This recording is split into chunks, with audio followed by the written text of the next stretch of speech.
Agradeço ao pastor Davi por essa confiança, como ao senhor e à sua família. E estamos aqui para agradecer a Deus, justamente a minha família, minha esposa, meu filho, e nós vamos andar juntos aí durante o tempo que o Senhor determinou.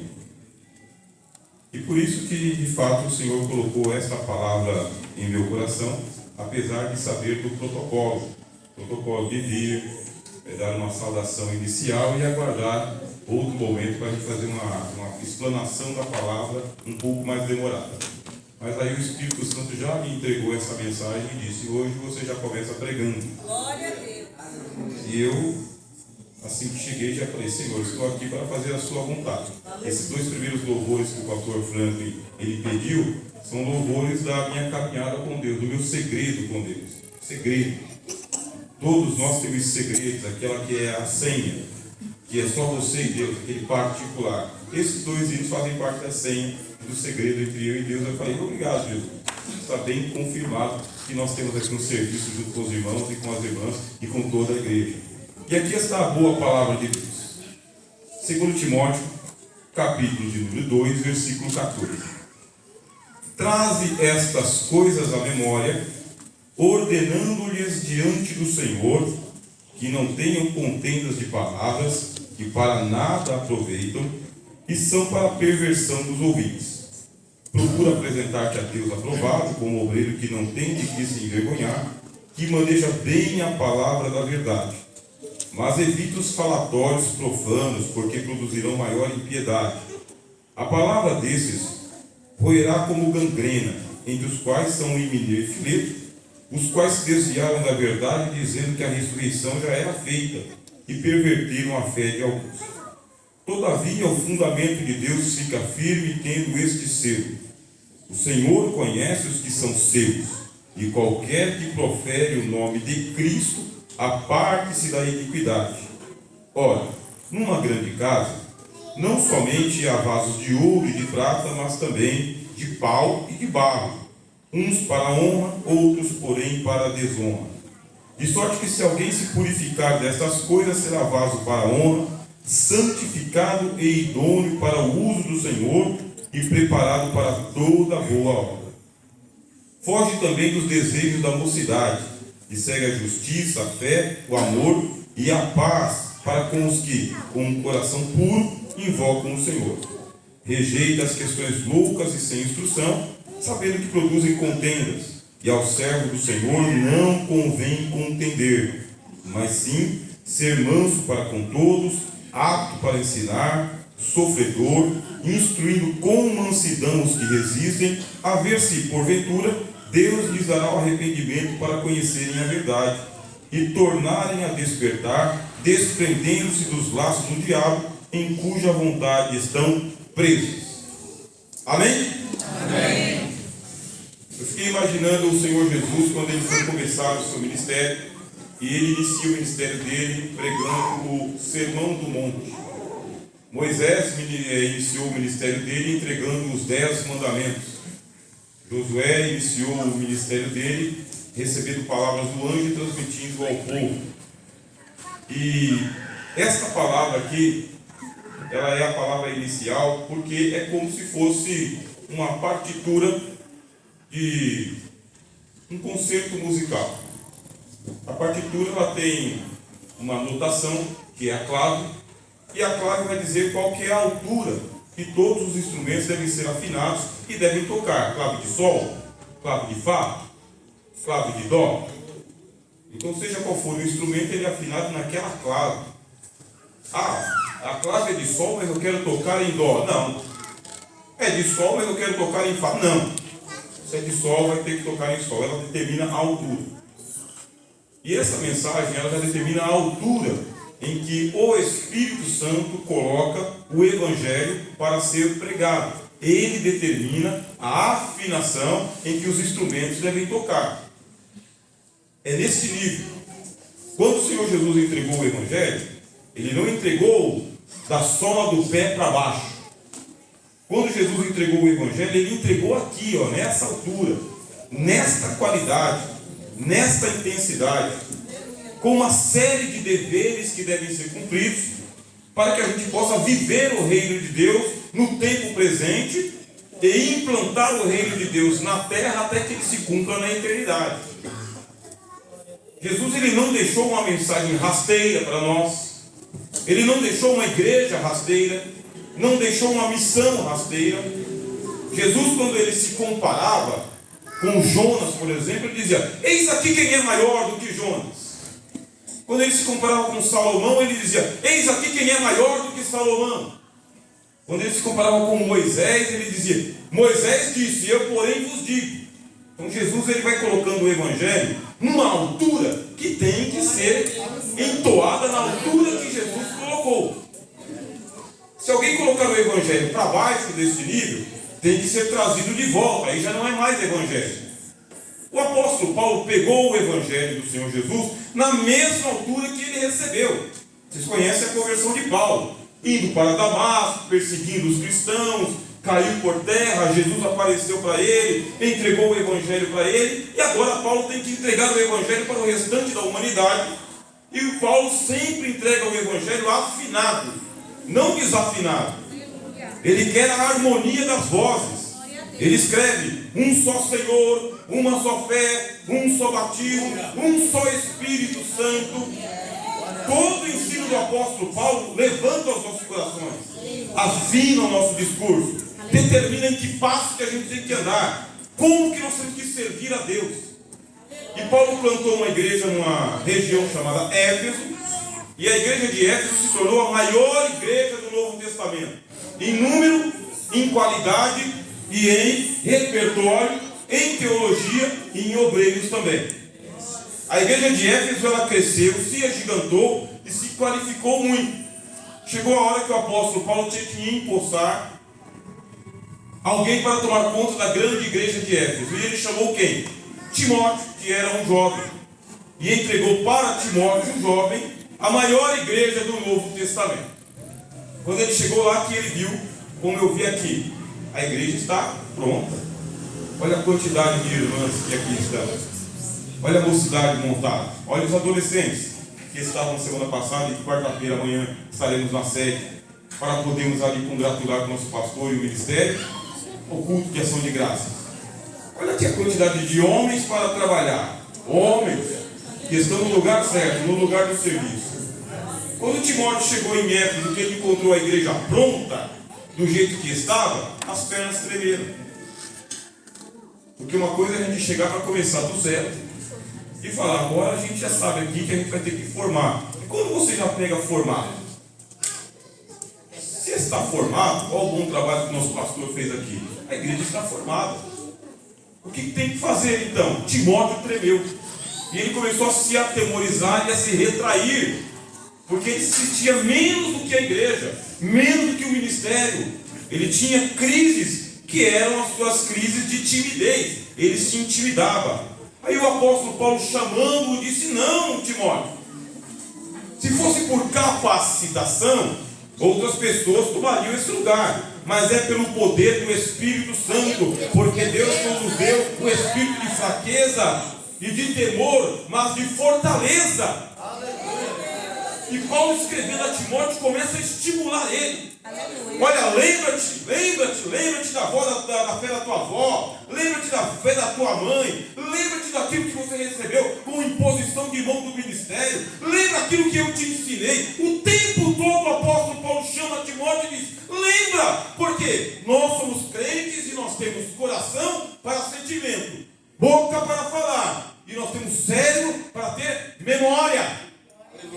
Memória, meus irmãos, memória, meus irmãos. Deus não está conosco a partir de hoje. Faz tempo que Deus está conosco. O pastor Franco já me trouxe aqui nessa igreja 2 vezes. Logo no começo, quando o pastor Davi chegou aqui, me trouxe uma vez, me trouxe uma segunda vez, uma terceira vez eu trouxe uma irmã aqui na porta, que ela veio fazer uma festa com as crianças aqui, e eu trouxe todas as coisas lá da Tiradentes até aqui. Memória. Nós não estamos começando a nossa vida cristã hoje. Agora, tem coisa que já está gravada no coração, gravada na memória, e Deus manda dizer: traze estas coisas à memória. Ativem as memórias de vocês. Todas as pregações, todas as promessas, todos os compromissos, Tragam uma memória. Nenhum crente desmemoriado, meu irmão. Ninguém sofrendo de amnésia. Não tem amnésia aqui. Se tiver amnésia, está repreendido, está curado em nome de Jesus. Nada de amnésia. Traz a memória. Você se lembra? Eu me lembro. E Paulo fala assim, e ordena. Opa, culto de ensino, está ali, ó. Ordena, não é pede, não é solicita, não é implora pelo amor de Deus. Ordena. Ordena o quê? Ordena diante do Senhor que não tenham contendas de palavras que para nada aproveitam e são para perversão dos ouvidos. Há uma ordem, e a ordem é que a gente não seja contendeiro de palavras, porque tem um pessoal que é falastrão, que fala pelos cotovelos, fala pelos outros, fala de si, fala dos outros, e isso aí não aproveita para nada, diz o apóstolo Paulo, para nada. Falastrões e faladeiros não se aproveita para nada, a não ser para a perversão dos ouvintes. Ninguém aqui, meus irmãos, está para ouvir uma coisa para ficar pervertido. Alguém quer ficar pervertido aqui? Alguém quer ser perverso aqui? Não, todos nós queremos ser convertidos e não pervertidos. Todo mundo aqui quer ser converso e não perverso. Pelo menos eu e a minha casa queremos ser conversos e convertidos. Quem mais quer ser convertido? Oh, glória a Deus! E o que é que eu tenho que converter? Eu converto a minha língua. O apóstolo Tiago escreveu um livro de 5 capítulos. E nos 5 capítulos o apóstolo Tiago fala: domina a língua. Porque se você dominar a língua, você domina o corpo inteiro. Oh, glória! Por onde começa a conversão? Começa pela boca. Porque está escrito: se você confessar, olha, e como que eu confesso? Com a boca. Confesso o quê? Jesus Cristo é o Senhor. Porque com a boca se faz confissão para a salvação. Eu tenho que converter o quê? Eu começo a minha conversão pela língua. Jesus disse: todo aquele que me confessar diante dos homens, eu confessarei diante do Pai. Todo aquele que me negar diante dos homens, eu negarei diante do Pai. Como é que a gente confessa a Jesus? Com a boca. Por onde começa a conversão? Pela língua. Pela boca.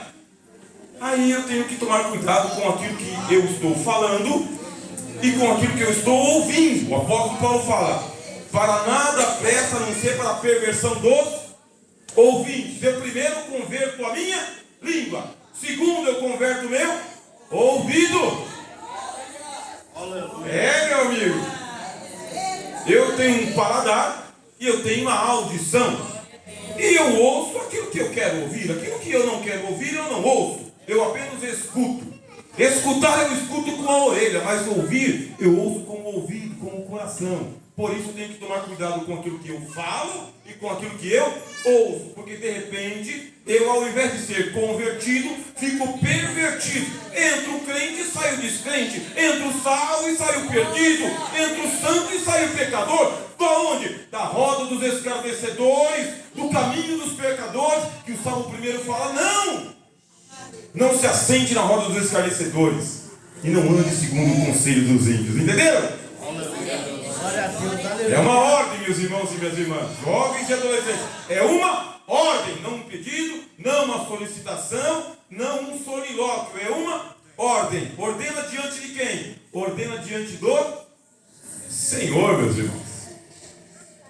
Aí você fala: mas Timóteo falaria isso diante da igreja de Éfeso? Paulo fala assim: de Éfeso, de Tiatira, de Corinto, de Filipe, na sede, na congregação, em nossas casas. Quando Deus ordenar, está ordenado, meu irmão. Glória a Deus. E depois que Paulo fala isso para Timóteo, ele fala: você já ordenou? Ordenei. Agora procura. Olha uma palavra para todos vocês que se levantaram como colaboradores e colaboradoras. Desde o recepcionista até o mais ancião desta congregação. uma palavra que é uma palavra geral e uma palavra específica para quem quer ser aprovado por Deus. Quem quer ser aprovado por Deus, meus irmãos, o apóstolo Paulo fala, igual uma pedra. Havia um trabalho, esse trabalho era para, vamos construir uma casa? Vamos. Com que tipo de pedra? Pedra aprovada. Como que a pedra ela era aprovada? Se batia na pedra para saber se ela suportaria o peso. Se ela fosse aprovada, ela receberia uma letra D, um delta em grego, de dokimos, aprovada para a construção da casa, dokimos. Se ela fosse reprovada, ela recebia um adokimos, não aprovada. Paulo diz assim aos que trabalham na casa de Deus: procura apresentar-te a Deus aprovado. Mas já aprovado? Já aprovado. Não é reprovado, não é provado, é aprovado. Procura apresentar-te a Deus aprovado, como obreiro que não tem do que se envergonhar. Opa, mexeu com a gente aqui. Como que começou a reforma protestante? Começou assim. Lutero lendo o livro de Romanos que diz: não me envergonho do Evangelho, porque ele é o poder de Deus para a salvação de todo aquele que nele crê, tanto do judeu quanto do grego. Nós não podemos ser uma geração de crentes vergonhosos, nem de crentes envergonhados, nem de crentes envergonhadores, meus irmãos. Nada de vergonha particular, nada de fazer vergonha para o Evangelho, nada de ficar envergonhado com o Evangelho. Procura apresentar-te a Deus aprovado, quem não tem do que se envergonhar. Aí, meu irmão, você tem que realmente ser crente. Dizer: eu aceitei Jesus com tudo. Aceitei Jesus com cruz, com manjedoura, com evangelho, conversão, Espírito Santo. Eu aceitei Jesus por inteiro e me entreguei por inteiro. Então eu não me envergonho, eu não me envergo, eu não fico corado, eu não fico escondendo coisa nenhuma. Por quê? Porque nós somos da luz, nós somos do dia, nós somos de Deus e nós somos da verdade. Eu me apresento diante de Deus e o Senhor fala o seguinte: vou examinar o Rogério hoje. Deixa eu ver como está o Rogério hoje. Estou aqui, Senhor, pode me examinar. Examina minha consciência, minha memória, o que eu ouvi, o que eu falei, o que eu peguei, o que eu não peguei, por onde fui, por onde que eu não fui. Pode examinar, Senhor. Aí Deus diz: está aprovado, toquinho, está pronto. Agora, se tiver alguma coisa que se envergonhar, aí vem as partes seguintes do Evangelho. O Evangelho ele é inteiro. Estão entendendo? Não tem que se envergonhar e que maneja bem a palavra da... Qual palavra? Da verdade, meus irmãos. Qual que é a palavra da verdade? Eu vos apresento um livro tão conhecido de todos nós, a Bíblia. Cada crente tem que ter a sua própria Bíblia. Mesmo que você tenha uma Bíblia digital, aplicativo no tablet, smartphone, aí você tem que ter uma Bíblia de papel, que pesa, que você abre, folheia e lê ela. Por quê? Porque essa é a palavra escrita de Deus. Essa é a palavra da verdade. E Deus quer que todos nós que pregamos, que ensinamos, a gente venha não manipular. Não é manipular. Aqui não é manipular a palavra da verdade, fazer vocês acreditarem em algumas coisas e não acreditarem em outras. Vocês vão aqui ter um manuseio da palavra, não manipulação. A palavra será aberta, ela será manuseada e vocês vão receber todo o conselho de Deus, toda a verdade de Deus. Aleluia! Manusear bem significa, entre Gênesis e Apocalipse, pregue. Entre Gênesis e Apocalipse, ensine. Entre Gênesis e Apocalipse, viva, pratique. Fora de Gênesis, fora do Apocalipse, risco de vida e morte. Nós vamos manusear Gênesis, Êxodo, Levítico, Números e Deuteronômio aqui. Nós vamos manusear de Josué a Juízes, ao livro de Ruth, ao livro dos Reis e ao livro das Crônicas. Nós vamos passar por Samuel, nós vamos passar por todos os livros da Bíblia, pelos profetas maiores, os profetas menores, o livro dos evangelhos, os livros de Paulo, todas as cartas, a Bíblia inteira é a palavra de Deus. Estou afirmando para vocês, este pregador crê que a Bíblia é a palavra de Deus, porque ela tem que ser aberta, e nós temos que aprender todo o conselho de Deus conforme está na Bíblia. Portanto, que não tem Bíblia, já vai encomendando a sua Bíblia para você receber a sua Bíblia. Se ela estiver muito surrada e as folhas estão caindo aí, vai ter que comprar uma Bíblia nova. Ah, mas vai aparecendo aqui no telão. Tudo bem que aparece no telão, já falei, não tem problema. Quanto mais Bíblia, melhor ainda. Mas é importante que cada crente tenha a sua Bíblia e que cada crente saiba onde que está o livro de Ageu, o livro de Amós, o livro de Obadias. É importante quando a gente falar, vamos agora ler a carta de Judas, você saiba que tem a carta de Judas, mas não tem a carta de Judeu. Tem o evangelho de João, mas não tem o evangelho de Jeroboão. Tem a carta de Pedro, mas não tem o evangelho de Pedro. E você não fica lá perdido, onde que está isso aqui? Não, você vai exercitar, você vai ler, você vai abrir. Nós vamos andar com a palavra de Deus. Quem crê, diga amém. Amém. Eu creio também. Mas evita. Tem coisa que a gente tem que fazer e tem coisa que a gente tem que evitar. Vocês entenderam? Tem coisa que eu tenho que ordenar, tem coisa que eu tenho que fazer e tem coisa que eu tenho que evitar. O que é que nós temos que evitar? Versículo 16: evita os falatórios profanos, porque produzirão maior impiedade. Sabe o que é profano? Vocês sabem o que é profano? É o contrário do sagrado. Você tem o sagrado, que é santo, e aquilo que é profano. Coisa de crente, coisa de descrente. Você pega duas músicas e você ouve as duas músicas. Uma pode ser cantada na igreja e outra não pode nem ser ouvida por nós. Tem que ser evitada. Por quê? Porque uma é profana. E por ser profana, o que diz a Bíblia aqui? Ela diz que ela produz maior impiedade. Como assim? Sementinha do mal. Sementinha do mal está lá quieta. Aí você está meio tribuloso um dia, tribulosa, nervoso, meio desconvertido, acordou meio sem paz com Deus. Você está com a sementinha do mal. Aí você ouve uma palavra profana. E aquela palavra profana, ela vai alimentar a sua impiedade. E ao invés de você passar um dia se convertendo para Deus, você chega no final do dia falando, não quero nem saber desse negócio de igreja mais, nem de crente, nem de hino, nem de nada. Por que a gente evita aquilo que é profano? Para que a semente do mal não se reproduza. Tem coisa que eu falo, tem coisa que eu ouço, tem coisa que eu pratico e tem coisa que eu evito. O que eu evito? Falatórios profanos. E ele dá um exemplo.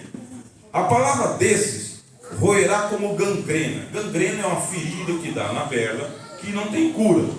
E vai gangrenando porque aquilo dali já é carne morta.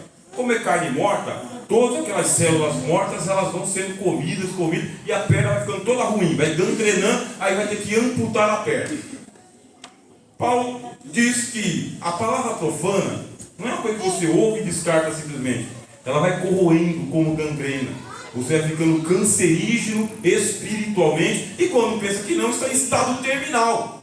Não é isso que a gente quer. O que a gente quer? Evitar falatórios profanos, não ficar dando ouvido aí a falatórios profanos. Começa o texto dizendo o seguinte, que não haja contenda de palavras, e ele dá exemplo, entre os quais estão Himeneu e Fileto.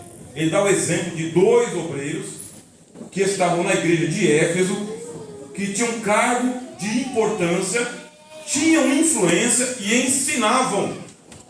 Himeneu é o primeiro nome e Fileto, o segundo nome. Sabe qual que era o ensino deles? Eles, numa escola dominical, falando sobre a volta de Jesus, eles falaram, e Jesus já voltou e os mortos já ressuscitaram. Teve gente que acreditou, e a igreja de Éfeso tinha perdido a espiritualidade por causa de uma heresia. Se tem uma coisa que acaba com a espiritualidade do crente e da igreja, é heresia, meu irmão. Heresia é ensino falso.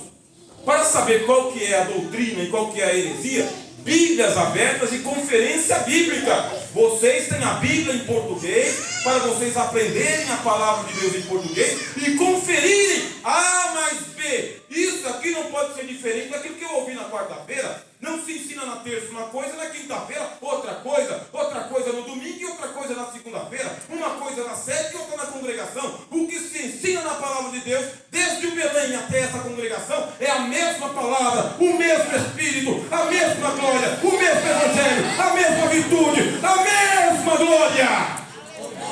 Aleluia! Nós cremos assim. assim, e é assim que a gente sobrevive, meu irmão. Glória a Deus. Surgiu um ensinamento, nada a ver com a palavra de Deus. Ortodoxia. Não foi assim que eu aprendi. Nunca ouvi falar disso. Todavia, o fundamento de Deus fica firme, tendo este selo. Nós que somos das antigas, a gente ia até o correio e colocava selo na carta. E chegava no destinatário selado. Hoje a gente não usa mais selo, a gente usa criptografia. Você coloca lá uma senha, fica criptografado, só quem tem a senha do outro lado abre o seu arquivo. Não é assim? Deus diz: existe um selo de Deus, uma criptografia, uma senha. Eu falei para vocês aqui, a senha que tem entre eu e Deus. Esses dois louvores são senhas. Quando tem alguma coisa para acontecer na vida desse servo aqui, esses dois hinos começam a ser cantados. Senha.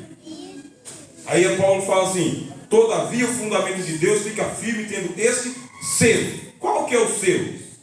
O Senhor conhece os que são seus. E qualquer que profere o nome de Cristo, aparte-se da iniquidade.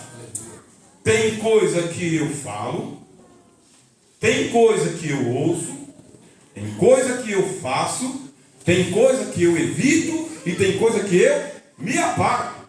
Eu me aparto mesmo, eu saio mesmo, não vou mesmo, não vou mesmo. Deixo claro que não participo mesmo. Tem coisa que não precisa contar com a minha presença. Pode descartar o meu nome. Por quê? Porque Deus me conhece. E há um selo de Deus em mim e em você também. Tem coisa que você vai dizer: não! Me conta fora. Vocês entenderam? Ah, mas eu faço parte do grupo. Você faz parte do grupo até onde interessa. Onde não interessa, você não faz parte do grupo. Ah, mas é que colocaram no meu nome. Manda tirar. É, isso mesmo. Crente, meu irmão, está selado por Deus. Destino o céu. A gente vai ficar parado nas nuvens, não. A gente vai ao encontro de Deus. Tem um compromisso com a salvação. Não é hora de brincar de ser crente. Faz de conta que a gente é crente no domingo e na segunda não, não. Eu sei muito bem que eu tenho que me afastar e eu tenho que me apartar.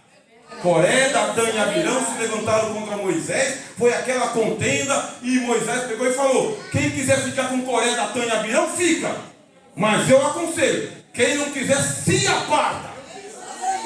Porque quando viram Moisés falando aquilo, Coré, Datã e Abirão, que era bom de palavra, influente, o povo começou a sair. Quando saiu o último, um tremor de terra debaixo dos seus pés. A terra se abriu e diz que eles desceram vivos para o inferno. Tem coisa que você não tem que ter nem dúvida de dizer não. Não é para mim, não conte comigo, não tem nada a ver comigo. A parte da iniquidade. Ora, numa grande casa como essa daqui, não somente há vasos de ouro e prata, mas também de pau e de barro. Tem vaso de tudo quanto é jeito, tamanho, formato, por dentro e por fora. Uns para honra, outros, porém, para desonra. Ixi, aqui está falando com cada um de nós. Não sabemos por fora que tipo de vaso você é. Se você é lustroso, de ouro, se canta bem, se prega bem, se ora bem, se dirige o culto melhor do que o outro, pior do que o outro, se sabe falar na visita, se sabe pregar ao ar livre. Uns para honra, mas tem uns que é para a desonra. Opa, como que a gente vai saber quem é para honra e quem é para desonra? É só ler a Bíblia aqui no versículo seguinte: de sorte que, se alguém, no singular, se alguém é um por um, se alguém se purifica, quem se purifica? Eu. Não é o Senhor que me purifica? Além da purificação que vocês recebem pela palavra de Deus, ainda tem a sua parte particular. É você que se purifica. Se alguém se purificar destas coisas, de que coisas, ô pastor? Falatórios profanos, linguagem torpe. Se você se purificar destas coisas que a gente falou aqui, será vaso para a honra. Não tem dificuldade de entender. Alguém não entendeu? Todos entenderam, amém? Todos entenderam? Se você tomar a cruz sobre você, a responsabilidade de ser crente, compromisso de encontro com Cristo nos céus, passar para o lado de dentro do reino de Deus, se você se purificar, será vaso para a honra, santificado. Eu quero isso para a minha vida, você quer? Santificado, eu quero. O que mais? E idôneo. Para que ser idôneo? Para uso do Senhor e preparado para algumas obras. É isso? Quantas? Não é muita coisa não, pastor, toda obra. E quanta obra tem para fazer? Muitas obras. E quanta gente tem para fazer? Todo mundo. É obra de quem? De todos. Das irmãs? Das irmãs. Dos homens, varões? Dos varões. Do ministério? Do ministério. Dos músicos? Dos músicos. Dos adolescentes? Com certeza, ninguém de fora. E os jovens? Eu estou me preocupando com outra coisa. Vai se preocupar muito mais agora em fazer toda a obra de Deus. Preparado para toda boa obra. Pode pedir, pode falar, pode solicitar. Nós vamos tirar todo o impedimento que tem na frente e vamos dizer: dá para fazer e vamos fazer. Eis-me aqui, Senhor, envia-me a mim. Todo mundo envolvido nesta obra, Jesus. Terminou a mensagem? Terminei. Peraí. Ó, foge também dos desejos da mocidade. E segue a justiça, a fé, o amor e a paz para com os que? Com o coração? Que tipo de coração? Puro, não é impuro, não é sujo, não é maquiavélico, é um coração puro. O que o coração puro faz? Invocam o Senhor. Quando Deus ouve as nossas orações, que Ele vê os nossos joelhos dobrados, que a gente faz uma oração falando: em nome do Senhor Jesus, quem estiver com uma enfermidade, seja da planta do pé ao topo da cabeça, se for uma infecção ou uma inflamação, eu ordeno, em nome de Jesus, toda doença vai embora. Vocês estão ouvindo a palavra, Deus vai no coração. Quando Ele chega no coração, que Ele vê que o coração não é puro, esta oração ela é respondida de imediato. Vocês creem? Eu creio e vivo. Creia e viva. Coração puro, eu quero ser ouvido por Deus. Quando falo a pregação, quando falo a oração, quando louvo e quando falo de Jesus, sempre com o coração puro. Eita, glória a Deus! E para terminar, Paulo diz: e rejeita, mas de novo, evita, se aparta e rejeita. Rejeita o quê? Rejeita as questões loucas.